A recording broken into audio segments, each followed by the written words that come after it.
안녕하세요. 5월 9일 목요일 아침 11시에 저희 집에서 요한복음의 아마 8번째 강의죠.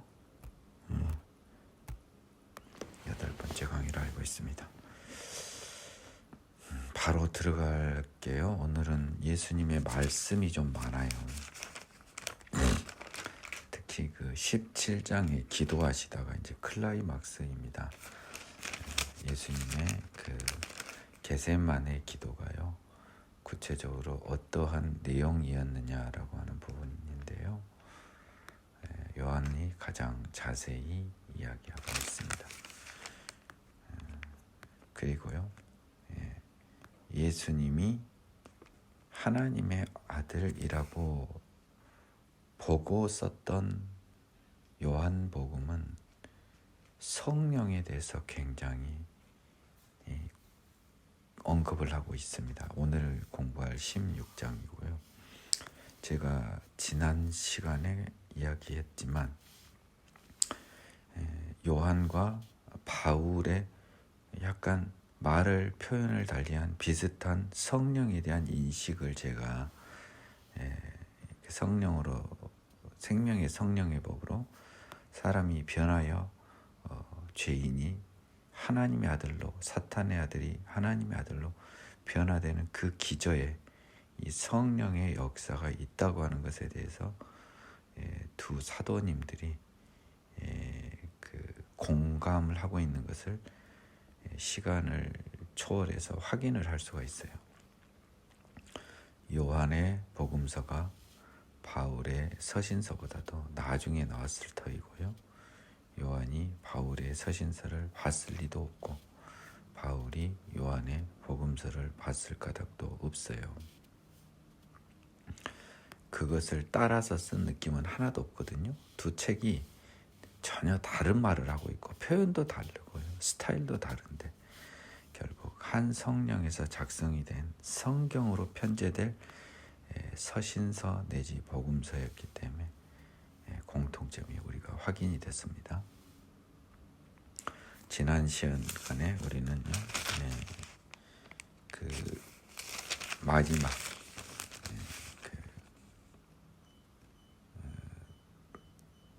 최후의 만찬에서 예수님의 말씀이 있는데요. 오늘도 그 말씀이 계속되고 지난주 마지막 말씀은 보혜사 성령님을 너희에게 보내주신다고 이야기했습니다. 그리고 성령이 예수에 대한 증거가 된다고 이야기를 한 거고요. 예수님을 증언한대요. 무서운 말입니다. 성령이 나를 증언한다. 오늘 이것까지 확인하고 들어갈게요. 이거는 성령을 만난 사람은 예수를 모르는 거예요. 그러니까 성령을 만나지 못한 사람은. 근데 사람들이 다 성령을 만났대. 근데 안 변했어.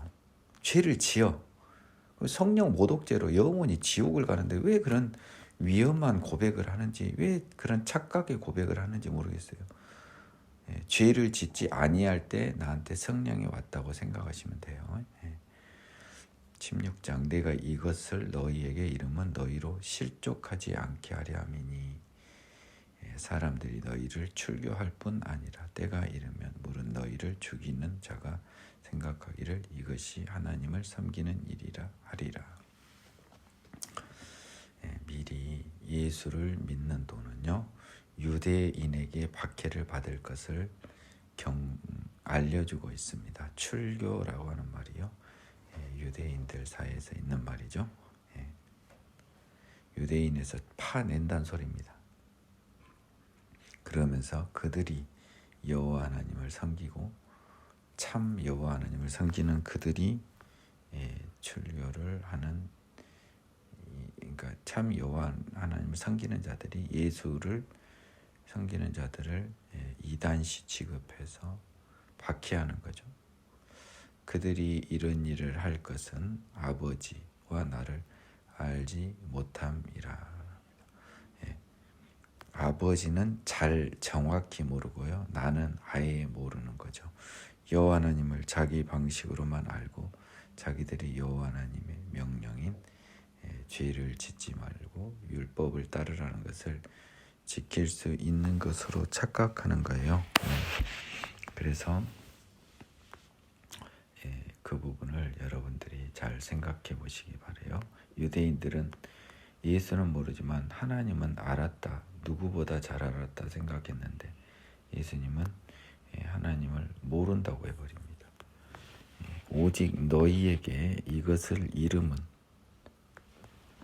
오직 너희에게 이 말을 한 것은 너희로 그때를 당하면 내가 너희에게 말한 이것을 기억나게 하려 하며, 나중에 이제 경고, 지금 돌아가셔야 되니까 지금 이제 경고가 아니라 이제 좀 주의를 알려주는 거죠. 주의 환기 앞으로 조심해라 일종의 알려주는 겁니다.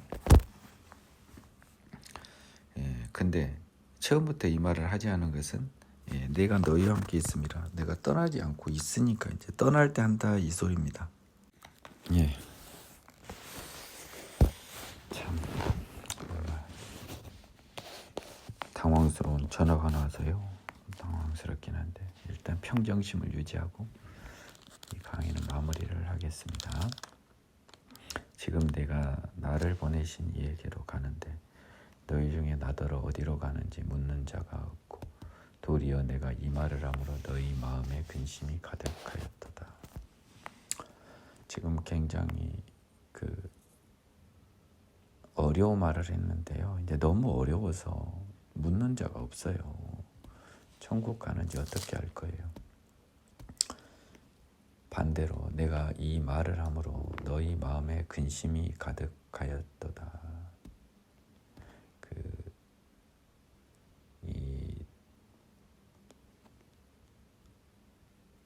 지금 이 사람들이 좀 겁을 먹고 근심이 가득한 게 보여요. 예수님은.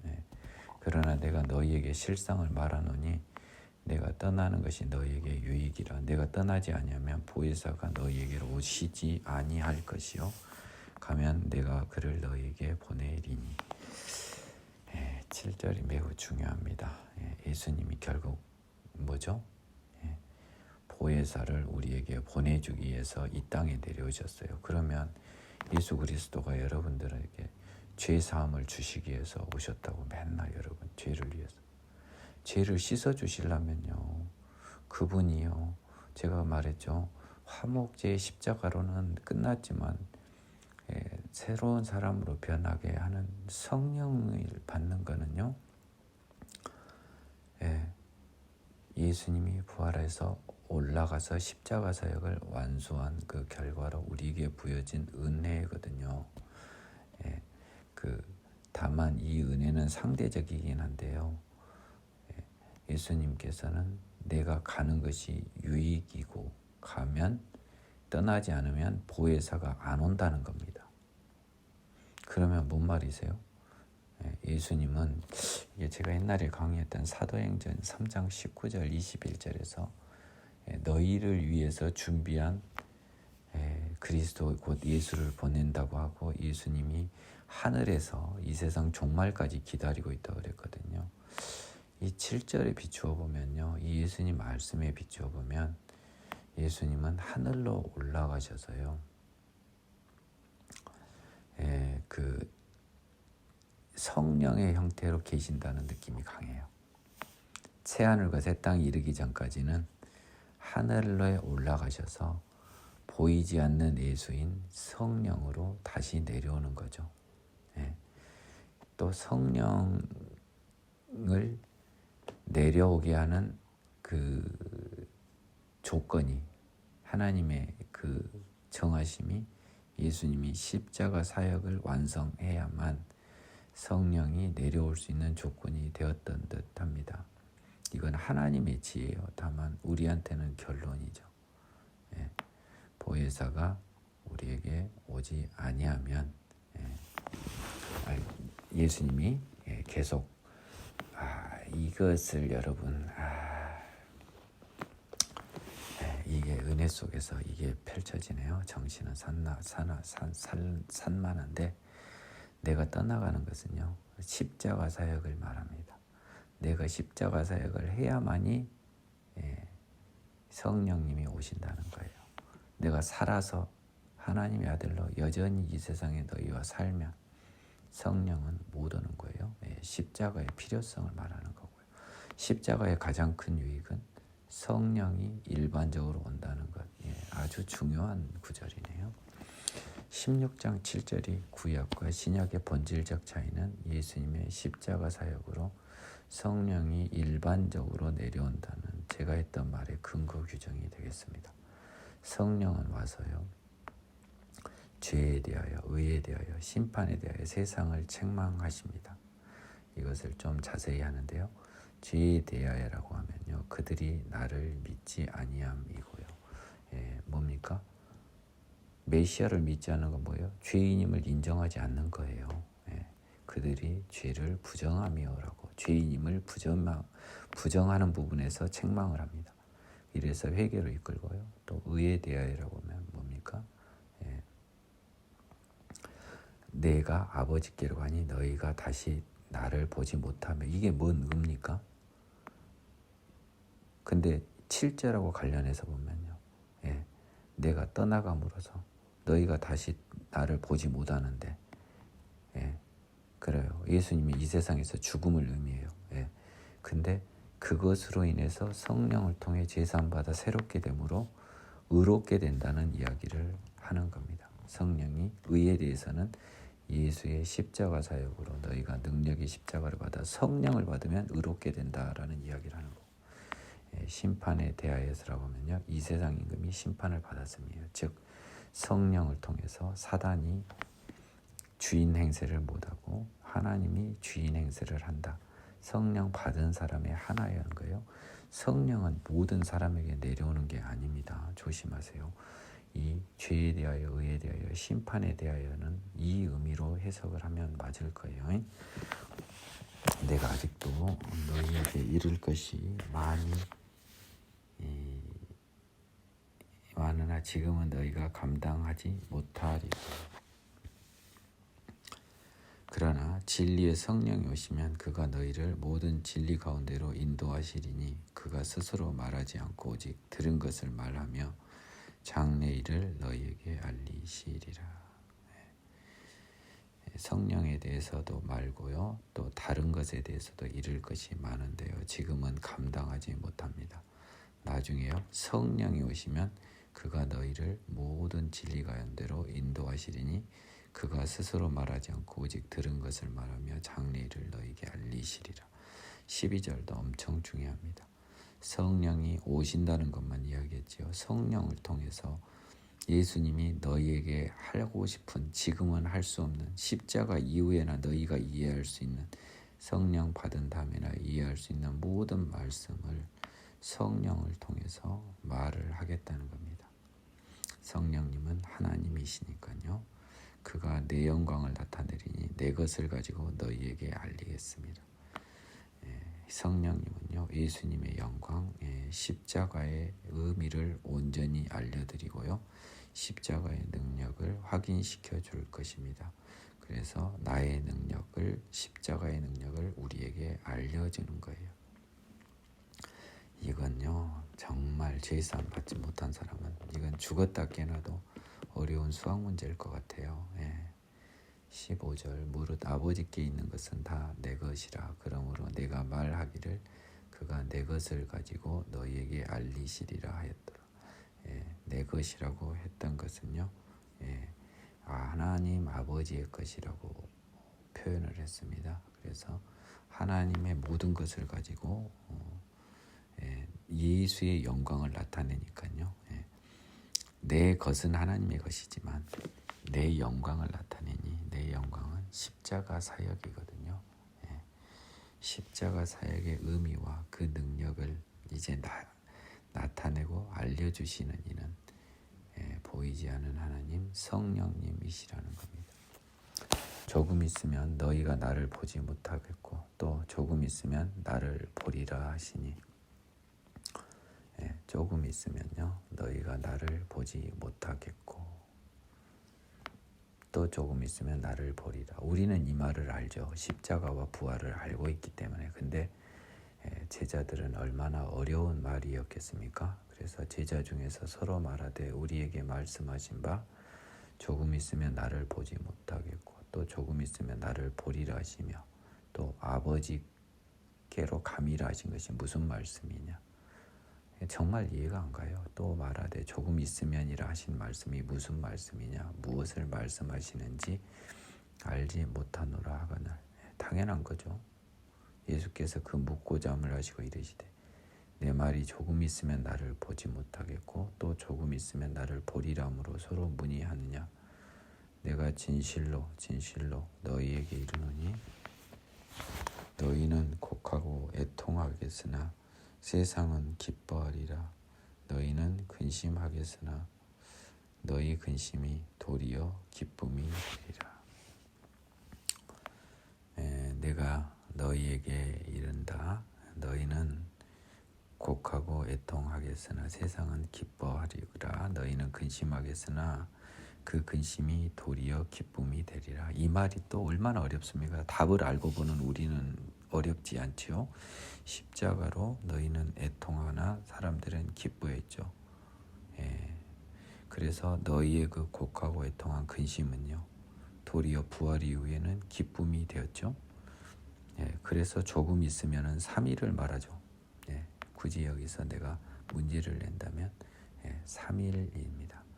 이 조금 있으면 나를 보지 못하는 것은 진짜로 오늘 내일 문제고요. 또 조금 있으면 나를 보리라의 그 조금 있으면은 3일 후를 말하죠. 그렇죠? 그러니까 첫 번째 조금과 두 번째 조금의 기간이 달라요. 이날 이후에 돌아가실 날 곧 돌아가세요. 십자가에 최후의 만찬이니까요. 이런 것도 잘 눈여겨보셔서 성경을 보시기 바래요. 여자가 해산하게 되면 그때가 이르렀으므로 근심하나 아기를 낳으면 세상에 사람 난 기쁨으로 말미암아 그 고통을 다시 기억하지 아니하니라. 그 고통과 그에 따른 열매로서 세상에서 가장 예를 들기 쉬운 게 출산입니다. 출산의 고통은 저희는 모르지만 지켜보는 입장에서나 들어본 입장에서 굉장하죠. 하지만 아이를 낳으면 그 고통은 다 끝났잖아요. 참 황당한 거예요. 그렇게 고통스러운 게 고통은 끝났잖아요. 대신 말할 수 없는 기쁨이 오죠. 지금은 너희가 근심하는 것을요, 출산하는 여인의 고통에 비교해서 정신적으로 힘든 것을 육체적으로가 아니라요, 비유했습니다. 근데 내가 다시 너희를 보게 될 겁니다. 부활해서 너희 마음이 기쁠 것이요 너희 기쁨을 빼앗을 자가 없으리라. 예수님의 부활로 인하여 제자들이 기뻐할 것을요, 예수님의 십자가 죽음으로 슬퍼할 것을요, 출산하는 여자의 출산 전의 고통과 출산 후의 기쁨, 출산 후에는 특히 기쁘기만 한 게 아니고 고통은 사라지는 거잖아요. 그렇죠? 그 날에는 너희가 아무것도 내게 묻지 아니하리라. 내가 진실로 진실로 너희에게 이르노니 너희가 무엇이든지 아버지께 구하는 것을 내 이름으로 주시리라. 부활 이후에는요, 내가 너희가요 묻지 아니할 것입니다. 그날에는 이제 이 그날에는 부활 이후도 되지만 성령이 오시는 것을 사실은 의미한다고 봐야 돼요. 부활만으로는 완성이 안 됩니다. 우리가 예수님께 물을 것이 없는 것은요, 성령이 오셔야 그분이 내게 묻지 아니하리라. 누구한테 묻겠습니까? 성령한테 묻겠죠. 진실로 진실로 너희에게 이르노니 너희가 무엇이든지 아버지께 구하는 것을 내 이름으로 주시리라. 이제는요, 아버지께 구하는 것, 예수 이름으로 구하는 것을 내 이름으로 주시리라. 그 중에는요, 성령도 포함하고요. 아마 성령이 왔으니까 기도를 말하는 것입니다. 이제 성령 받아 새 사람 된 너희는요, 하나님께 구하는 기도를 할 수 있는 거예요. 따라서 성령을 받지 못한 사람들의 기도는요, 기도가 아닐 수 있습니다. 지금까지는 너희가 내 이름으로 아무것도 구하지 아니하였으나 구하라. 그리하면 받으리니 너희 기쁨이 충만하리라. 그래서 이 24절 때문에 우리가 예수 이름으로 하나님께 구하는 거죠. 여러분 기도 마지막을 예수 이름으로 기도드렸습니다라고 하는 것이 이러한 구절 때문입니다. 이것을 비유로 너희에게 일렀거니와 때가 이르면 다시는 비유로 너희에게 이르지 않고 아버지에 대한 것을 밝히 이르리라. 그날에 너희가 내 이름으로 구할 것이요 내가 너희를 위하여 아버지께 구하겠다 하는 말이 아니니. 그날에는요 성령이 온 날을 의미합니다. 여기 그날은요 그래서 우리가 예수 이름으로 구할 수 있는 거예요. 왜냐면요 성령이 우리를 사로잡아 하나님의 자녀로 바뀐 거니까. 우리가 예수인 것처럼 지금 간주하는 거예요. 제가 한 말이 이 말입니다. 예수 이름으로 기도드렸다는 말은 내가 예수와 같은 권한을 부여받아서 하나님께 기도한 거예요. 민기 형은 기도할 수가 없습니다. 근데 내 속에 들어와 있는 성령님 때문에 이제 내가 예수와 같은 걸로 간주해져서 하나님의 자녀로 간주해져서 하나님의 자녀의 모범이었던 예수님의 이름으로 내가 예수님이 된 것처럼 하나님께 구하는 것이에요. 제가 지금 이 순간 예수님의 이름으로 하나님께 구하는 것이 있습니다. 그것을 하나님이 이루어 주실 것으로 믿습니다. 내가 너희를 위하여 이제 아버지께 구하겠다는 말 아닙니다. 이제는 구하는 기도는 예수님이 해줄 수 없어요. 대신 예수님 이름으로 할 수 있어요. 자, 이제 관계를 보십시오.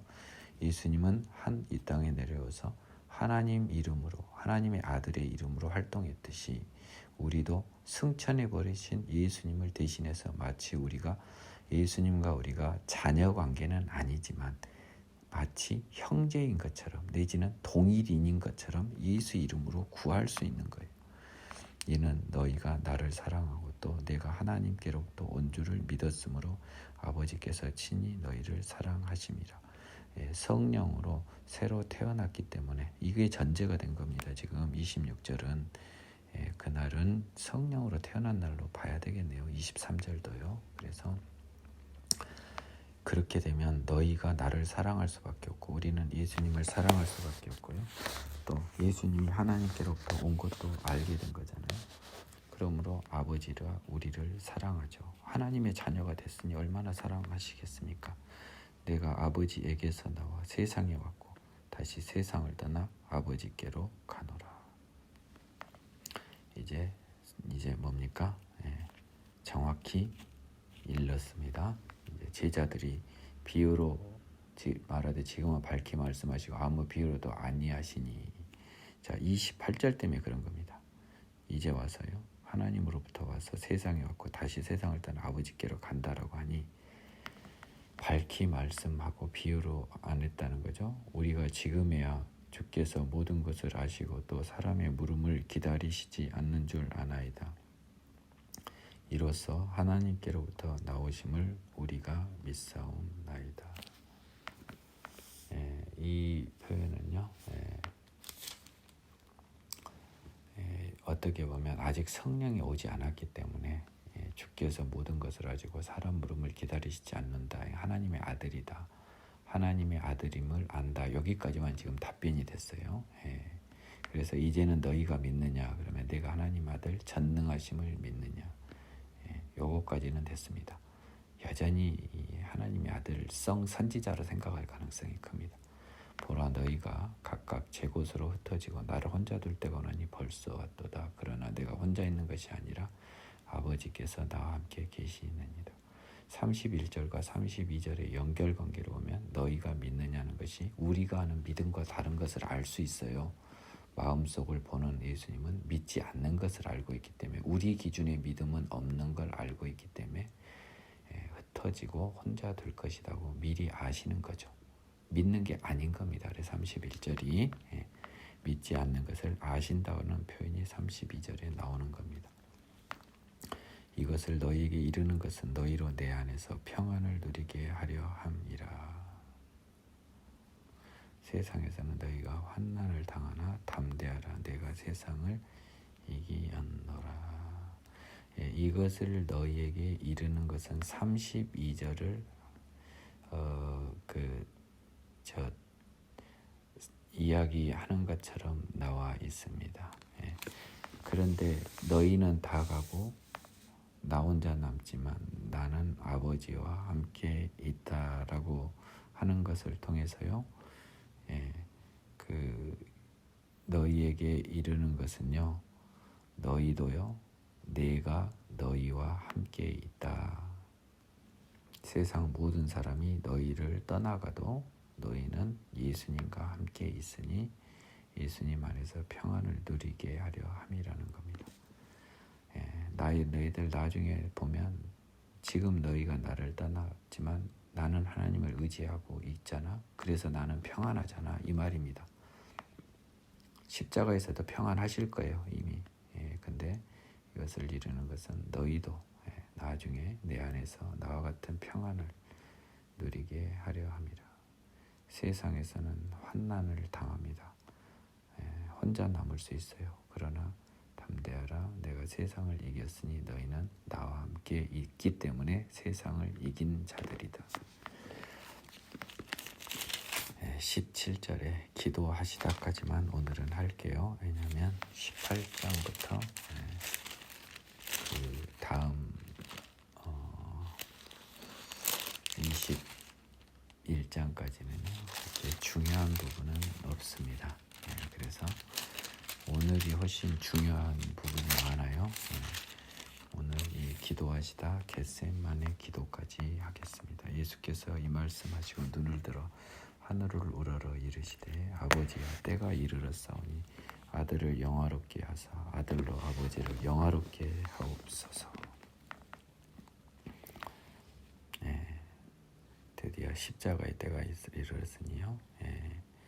내가 사탄에게 지지 않고 하나님의 사역을 완성함으로써 영화롭게 되게 하시고 이로 인하여 하나님의 영광이 있게 하옵소서. 아버지께서 아들에게 주신 모든 사람에게 영생을 주게 하시려고 만민을 다스리는 권세를 아들에게 주셨음이로소이다. 이 절도요 엄청 중요해요. 아버지께서 아들에게 주신 모든 사람에게 영생을 주게 하시려고는요. 모든 사람에만 여러분이 눈이 딱 들어가면 안 돼요. 아버지께서 아들에게 주시니 눈에 들어와야 돼요. 모두는 없어도 돼요. 아버지께서 아들에게 주신 사람에게 영생을 주게 하시려고. 하나님이 택한 사람, 알고 정하고 부르신 사람들의 영생을 받는 겁니다. 만민을 다스리는 권세를 아들에게 주셨음이로시다. 이건 뭡니까? 이 사람들이 천국에서 다 신령하게 부활하면 그 만민을 다스리는 권세는 하나님의 아들들을, 하나님이 택하신 자녀들을 다스리는 권세는 예수님에게 줬어요. 천국에서 예수님이 왕이에요. 그래서 예수님은 우리의 죄를 위해서도 오시지만 천국을 위해서도 오실 수밖에 없다고 제가 이전에 이야기한 적이 있었습니다. 영생은 곧 유일하신 참 하나님과 그가 보내신 자 예수 그리스도를 아는 것입니다. 영원한 생명은요 죄에서 벗어나야 가능하죠. 그렇죠? 우리는 좀 차원이 높은 사고를 해보자고요. 죄를 벗어나는 유일한 길은 참 하나님을 알면은 죄가 보여요. 하나님은 죄가 없으시니까요. 그래서 참 하나님이라고 썼습니다. 근데 그가 보내신 자 예수 그리스도, 왜 예수를 보냈죠? 자기의 택하신 자녀들을 죄 없게 하기 위해서 예수 그리스도를 보내신 거잖아요. 죄와 죄 없이 함을 알아야 영생이 이루어지는 거죠. 죄 없이 함이 곧 영생입니다. 3절도 의미가 엄청 큽니다. 아버지께서 내게 하라고 주신 일을 내가 이루어 아버지를 이 세상에서 영화롭게 하였사오니 십자가 사역의 완성. 결국은 십자가 사역의 완성이에요. 아버지께서 하신 일은요, 명하신 일은요. 아버지여 창세전에 내가 아버지와 함께 가졌던 영화로서 지금도 아버지와 함께 나를 영화롭게 하옵소서. 창세전이라고 해서 시간을 엄청 거슬러 올라가 버립니다. 내가 아버지와 함께 가졌던 영화로서 뭡니까? 세상을 창조했던 것은 예수님이라고 요한복음은 말하고 있어요. 1장 1절로 돌아가 볼까요?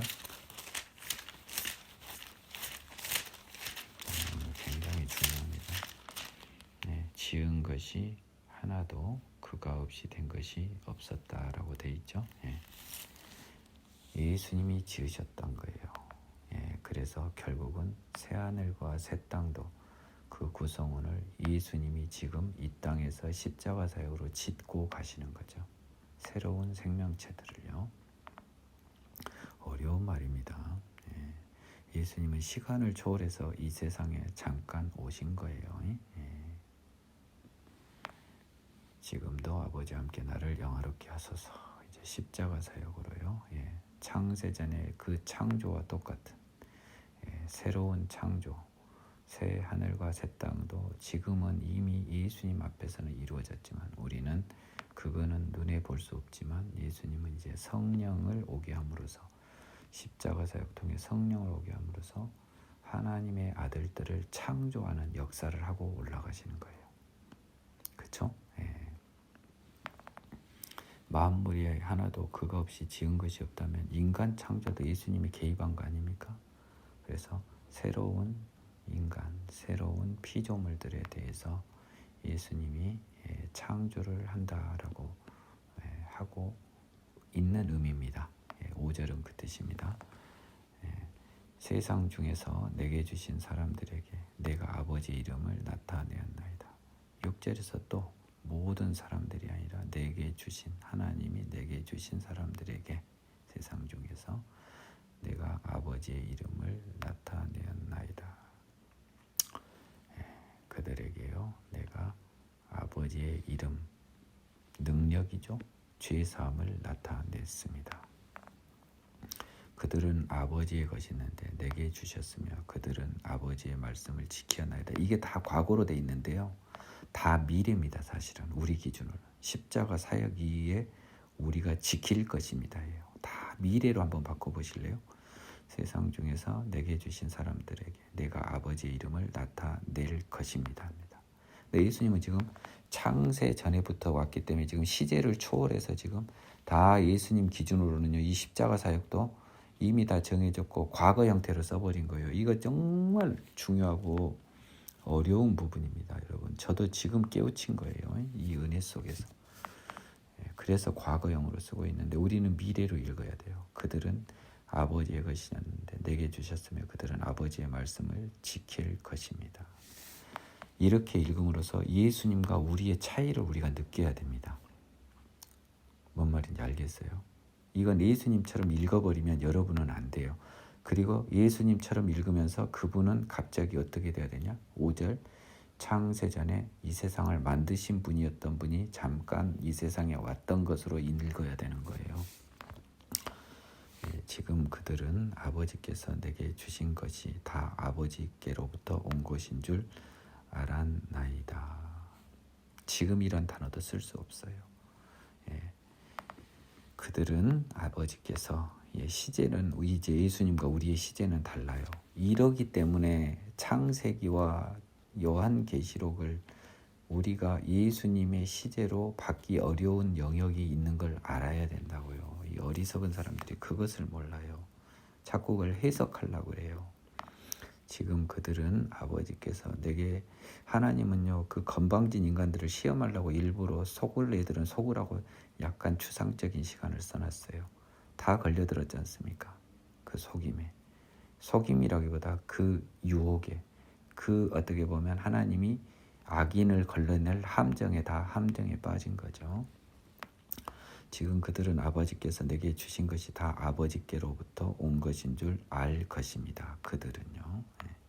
십자가 다 끝나고 부활 끝나고 성령 받은 걸 전제로 지금 한 거예요. 나는 아버지께서 근데 하나님은 예수님을 알았나이다라고 과거로 써버리잖아요. 나는 아버지께서 내게 주신 말씀들을 그들에게 주었사오며 그들은 이것을 받고 내가 아버지께로부터 나온 줄을 참으로 아오며 아버지께서 나를 보내신 줄도 믿었사오며.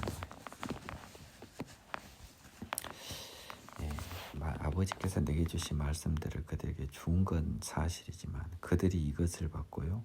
아버지께로부터 내가 아버지께 나온 줄 알고 참으로 알고 나를 아버지께서 보내신 줄도 믿을 것입니다. 합니다. 무조건 미래로 봐야 돼요. 내가 그들을 위하여 비옵나니 내가 비옵는 것은 세상을 위함이 아니요 내게 주신 자들을 위함이니이다.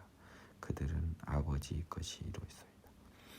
선택한 자녀 아닌 자녀에 대한 본질적인 차별이죠.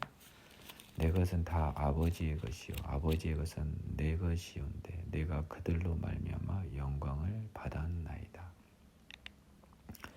내 것은 다 아버지의 것, 아버지의 것은 내 것. 아버지와 나는 하나라는 거죠. 내가 그들로 말미암아 영광을 받았습니다.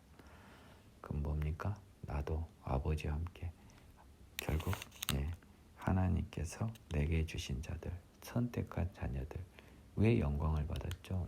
그들이 이후에 죄사함 받아 새롭게 되니까요. 자, 그러면 여러분에게 더 한 가지 또 갑자기 생각나는 게 있어서 제가 그 심화 문제를 내겠습니다.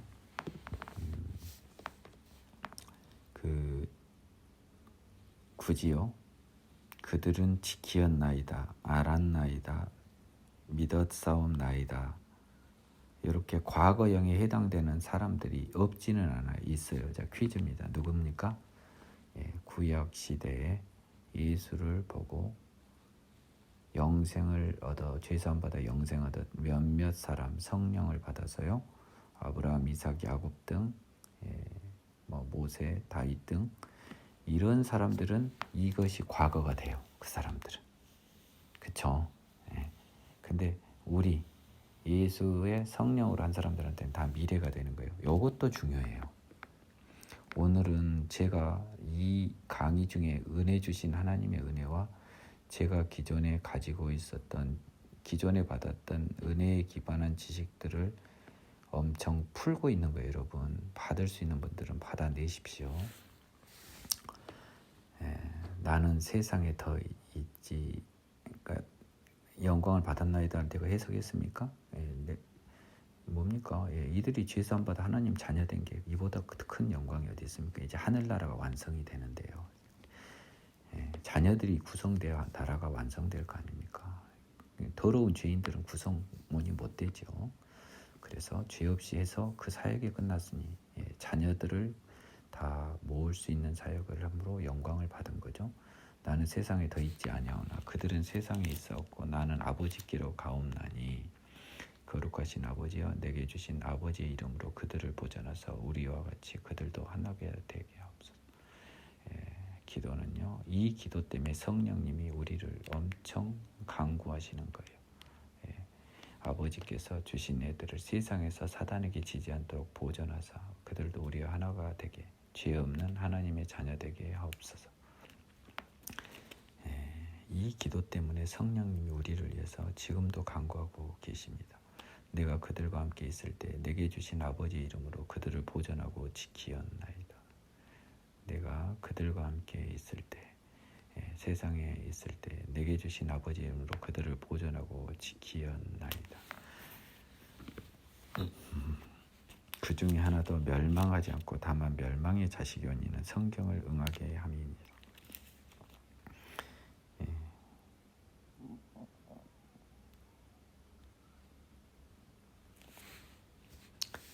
참 제 성경의 해석 보면 가관입니다.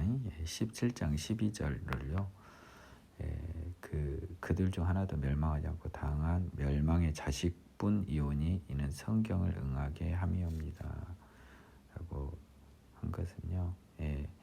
그 12사도만을 이야기하면서요. 그 가롯 유다만 이 멸망의 자식 이거 아니에요, 여러분. 이것도요. 내가 그들과 함께 있을 때 내게 주신 아버지 이름으로 그들을 보존하고 지키었나이다. 이거 내가 봤을 때는요. 베드로, 요한도 이때는 지금 하나님의 사람 아니에요. 그냥 시제를 초월한 겁니다. 앞으로 하나님 사람 될 거니까 과거형으로 쓴 거라고요. 그들은 멸망하지 않고 멸망의 자식뿐이다는 말이 뭔 말이에요? 사단의 자식이지만 결국 보존하고 지켜서 멸망하지 않고 영생한다 이 말입니다. 시작은 사단의 자식이었잖아요. 성령 받기 전까지는. 성령 받아서 죄 없이 함을 받게 된다는 겁니다. 이것이 바로 성경 아닙니까? 죄인이 메시아의 이름으로 죄사함 받아 하나님 자녀 된다는 게 성경의 가장 큰 주제예요. 지금 내가 아버지께로 가오니 내가 세상에서 이 말을 하옵는 것은 그들로 내 기쁨을 그들 안에 충만히 가지게 하려 함이니이다. 지금 내가 아버지께로 갑니다. 내가 세상에서 이 말 하옵는 것은 그들로 내 기쁨을 그들 안에 충만히 가지게 하려 함입니다. 지금 내가 아버지께로 가는데요. 내가 세상에서 이 말 하옵는 것은 그들로 내 기쁨을 그들 안에 충만히 가지게 하려 하옵니다. 이거는 뭐냐면 예수님이 지금 이 아버지께로 가니까 기도할 필요가 없잖아요. 근데 세상에서 이 말, 이거는 기도입니다. 기도예요. 여러분 이것도 오해하면 안 될 것 같아요. 이것도 내가 방금 받는 말인데요. 아버지한테 하는 말이 뭐예요? 이 세상에 있는 예수님이 기도죠. 이 기도를 하는 거예요. 사실은. 그럼으로써 하나님이 나의 기도를 들어주사 그들로 내 기쁨을 그들에게 충만히 가지게 하는 것을 허락하실 것을 원하니까 그들도 나와 같이 내 기쁨, 나와 같은 사랑의 기쁨 안에, 죄 없음의 기쁨 안에 충만하게 하려, 하나님의 자녀됨의 기쁨 안에 충만하게 하려는 이 기도를 하고 있다, 이 소리입니다. 내가 아버지의 말씀을 그들에게 주었사오매 세상이 그들을 미워하였사오니 이는 내가 세상에 속하지 아니한 같이 그들도 세상에 속하지 아니함으로 인함이니이다. 이거 다 예수 죽은 다음에 발생한 일입니다. 예수 살았을 때 얘들이 뭐 박해받았어요? 내가 한번 물어볼게요. 성경 어디에서 제자들이 예수님 때문에 박해받았어요? 여러분들이 생각을 좀 하고 보셔야 돼요. 그 하나도 안 나와요. 복음서에. 다 나중에 있을 일입니다. 내가 비옵는 것은 그들을 세상에서 데려가시기를 위함이 아니요 다만 악에 빠지지 않게 보전하시기를 위함입니다. 그들 빨리 세상에서 죽고 데려가고 이거 아니고 이 세상에 있는 동안 사단에 빠지지 않고 천국 가는 그날까지 보전하기를 위함입니다. 보전이라고 하는 것은 뭐예요? 일정한 시간까지 지키는 거잖아요. 끝이 있는 거예요. 그 끝날은 천국 가는 죽음의 날이죠. 내가 세상에 속하지 아니한 같이 그들도 세상에 속하지 아니하였사옵나이다. 그들을 진리로 거룩하게 하옵소서. 아버지의 말씀은 진리이다. 계속 부탁하는 거 아닙니까? 진리로, 복음의 진리로 거룩하게 죄 없게 하옵소서. 성령님 제발 복음의 진리를 그들에 부어주사 그들에게 죄 없게 하시고 죄에 지지 않게 하옵소서. 아버지의 말씀은 진리입니다. 아니 하나님 말씀이 진리가 아닌 게 어디 있어요? 그게 뭐예요? 여기서 진리라고 하는 것은요. 진리는요. 반드시 이 세상에서의 어떤 복음의 진리도 있지만요. 하나님의 능력으로 보는 게 맞겠습니다. 왜냐면요. 로고스라고 하는 것은요. 하나님 그 자체로도 볼 수 있거든요. 그래서 17절은 왠지 하나님의 능력으로 거룩하게 하옵소서.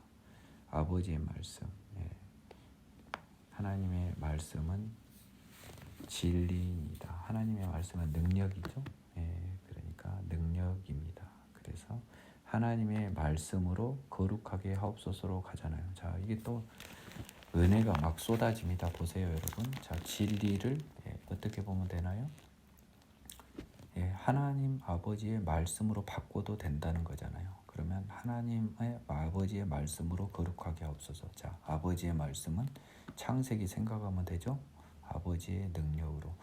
내가 아까 능력으로 딱 해석하고 싶더라고요. 이거 지금 오늘 지금 처음 안 겁니다, 여러분. 고백하면. 정말 제가 여러분께 오늘의 이 구절은요, 제가 유난히 좀 은혜가 많이 임하는 시간 같아요. 그러니까 여러분들도 많이 누리시길 바랍니다. 아버지께서 나를 세상에 보내신 것 같이 나도 그들을 세상에 보내었고, 아버지께서요 나를 세상에 보낸 것 같이라면요 죄의 땅이라고 봅니다. 나도 그들을 죄의 땅에 보내었습니다. 보낼 거죠 지금, 그렇죠? 또 그들을 위하여 내가 나를 거룩하게 하오니, 그리고 그들을 위하여 내가 나를 거룩하게 하오니, 지금 뭡니까? 십자가 사역을 지는 거죠. 죄를 짓지 않고 하나님의 순종하여 끝까지 거룩한 죄 없는 몸으로 이 세상을 떠나는 거잖아요. 우리를 위해서. 이는 그들도 진리로 거룩함을 얻게 하려 함이라. 다시 한번 하나님의 능력으로. 자, 17절과 19절의 연관관계를 잘 보세요. 똑같은 말이잖아요. 진리, 거룩. 그러면 17절의 해석이 그대로 오는 겁니다. 이들이 거룩함으로 능력을 받는 것은 예수님의 십자가 사역 때문이라는 게 19절 전반에 써졌어요. 내가 비옵는 것은 이 사람들만 위함이 아니요 또 그들의 말로 말미암아 나를 믿는 사람들도 위함이니. 지금 이 사람들은 제가 보니까요 사도들을 다 이야기하고 있었던 것 같아요. 그러면 자 이제 다시 백을 쭉 합니다. 그러면 그들은 전부 다 예수님의 제자들이었네요. 그러면 다시 저는 거꾸로 돌아갑니다. 다시 12절 봅니다. 그 중 하나도 멸망하지 않고 다만 멸망의 자식뿐이 오니 성경을 응하게 합니다. 이거는 제가 아까 잘못 해석한 거네요. 그러면 이 멸망의 자식뿐이 오니 성경을 응하게 합니다라고 해서 가롯 유다는 처음부터 제외되었다는 것을 말하네요. 그게 맞겠습니다. 제가 이 그들을요 예수님의 제자들로 지금 한정을 해야 될 것 같아요. 그 근거가 제가 그동안 이제 집중 안 하고 봤을 때는 눈으로 응응하고 봤지만 이 사람들만 이함이 아니요 그들의 말로 말미암아 나를 믿는 사람들도 이함이니 해서 이 사람들 그들이 제자들임을 말하고 있는 거거든요.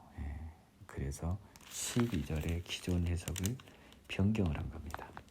이제 통일적으로 해석이 되네요. 결국 12제자 중 하나도 멸망하지 않고요. 다만 멸망의 자식뿐이 오니라고 하는 거니까요. 이 가룟 유다는 한번 생각해 보십시오. 예수님이 십자가 사역 전에 죽어버렸어요. 그렇죠? 하나도 멸망하지 않은 것은 예수님 사역 이유를 말하고 있어요. 지금 다. 그러니까 이게 또 정말 중요하네요. 내가 보니까. 멸망하지 않고 멸망의 자식뿐이니라고 말할 수 있는 건 이 당시 기준으로는 가룟 유다 죽을 때는 십자가 사역이 끝나지 않았어요. 그래서 그 당시 기준으로는 멸망의 자식이죠. 다. 근데 십자가 이후로는 이 가룟 유다나 베드로나 요한이나 차이 없어요. 십자가 전에는. 근데 살아있는 사람은 하나도 멸망하지 않았던 거죠. 가룟 유다를 제외하고. 아, 이런 뜻입니다. 아, 무섭네요. 아버지여, 아버지께서 내 안에 내가 아버지 안에 있는 것 같이 그들도 다 하나가 되어 우리 안에 있게 하사 세상으로 아버지께서 나를 보내신 것을 믿게 하옵소서. 자, 그들이요 나와 아버지와 똑같이 다 하나가 되어 죄 없는 사람이 되어 우리 안에 있게 하사. 그 말. 그러면 세상으로요 아버지께서 나를 보내신 것을 믿게 하옵소서라고 했습니다. 여기서는 솔직히 이거를 다른 사람들로 해석하고 싶은데요. 일반 사람들로. 근데 그렇게 해석을 하고 싶지 않네요. 제가 한 번만 더 읽어보겠습니다.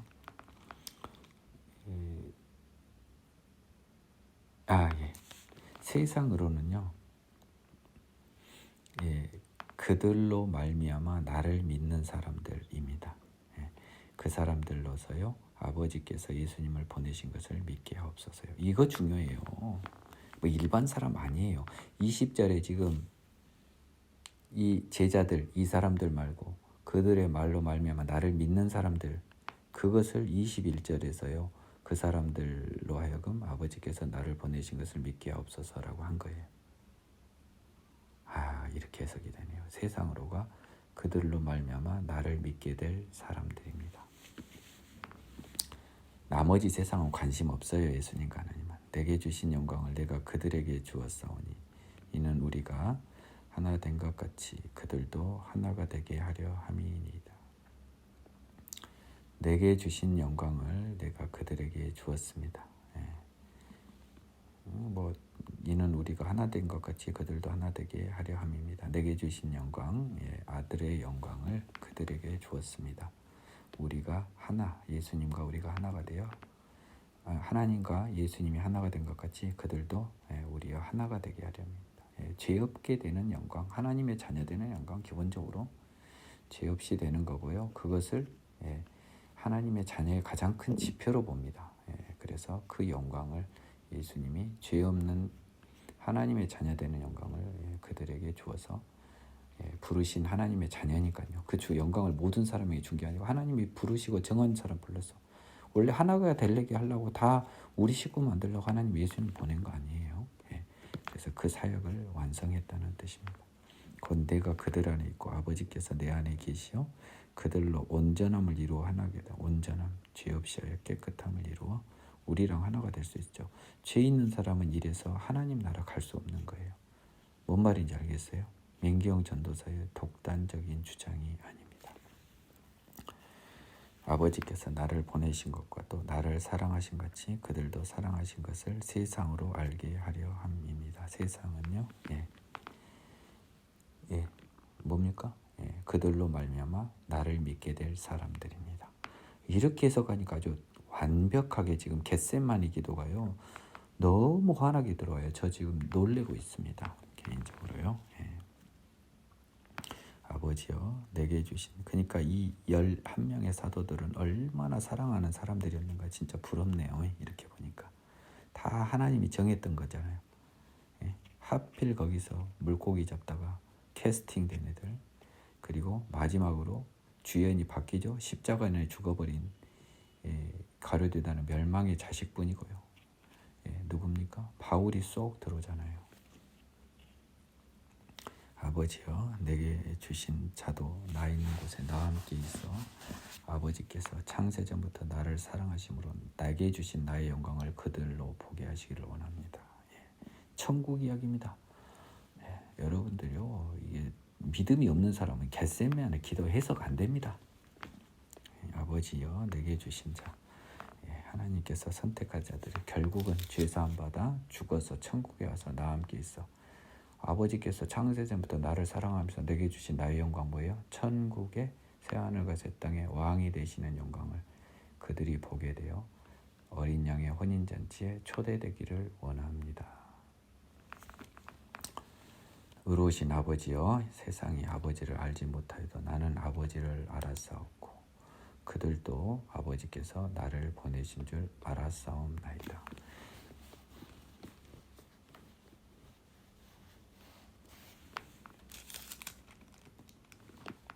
자, 내가 아버지의 이름을 그들에게 알게 하였고 알게 하리니 이는 나를 사랑하신 사랑이 그들 안에 있고 나도 그들 안에 있게 하려 함입니다.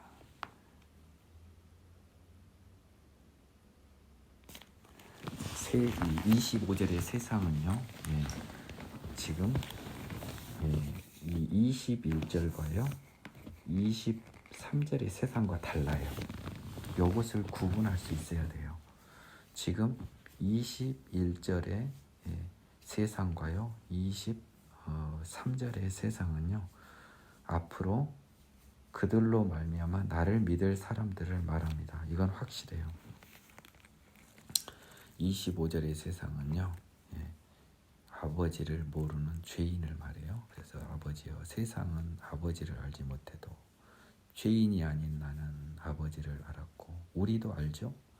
또 그들도 아버지께서 나를 보내신 줄 알았사옵나이다. 그래서 그들은 지금 계속 뭡니까? 12사도를 말해요. 11사도. 여기서 그들은 계속 그런 것 같아요.